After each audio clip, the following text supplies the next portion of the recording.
Hello, this is 2.7.5 reflection for chapter 2.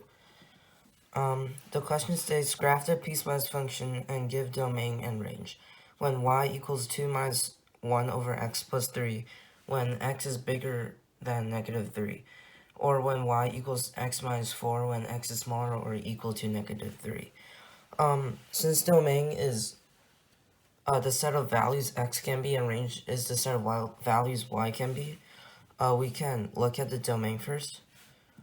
So since we have both x is bigger than negative 3 and x is smaller or equal to negative 3, then we know the set of values x can be ranges from negative infinity to infinity.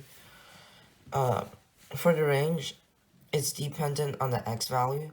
So then let's do the bottom one first.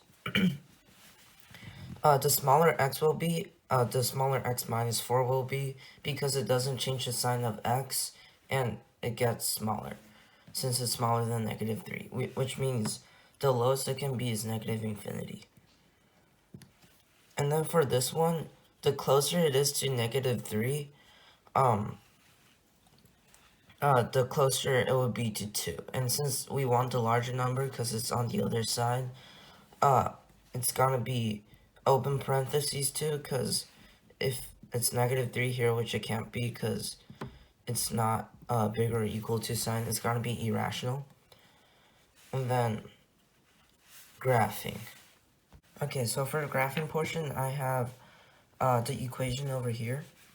And since the bottom one's a linear equation, the top one's a rational equation, we're gonna do a linear equation first because it's a lot easier to graph.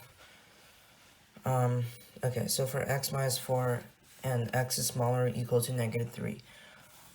Let's get x equal to negative 3 first, and that's when x is negative 3, y is negative 7. So if we find another point that is smaller than negative 3, it can be x is equal to negative 4, which means y is negative 8. Since it's a linear equation, we can just draw a line between these 2 points. Okay, so for the rational function on top, we gotta, since we don't really know like really advanced algebra or geometry or anything, we're not gonna like really graph that, but we'll get the basic shape, which will look something like this. However, since it's like bigger than negative 3, we can ignore this part and only need to graph this part here. Okay, so I'll just graph when x is 0 to get the general idea. When x is 0, y would be, what is it? 5 over 3. That would be about, 5 over 3. About here. Then, when x is 1, y is 7 over 4.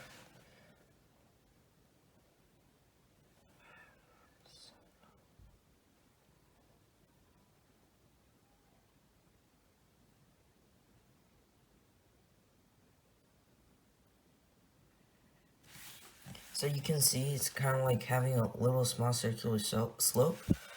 So that's what I'm gonna do. And then for the other side, we want to find the x-intercept. So that's when y is 0. And that is when negative 1 over x plus 3 is equal to 2. And that can only be true when x plus 3 is 1.5, like this. So then x would be negative 2.5. So then it'll be like here. And then the graph will look like this. And that's it for the chapter 2 reflection.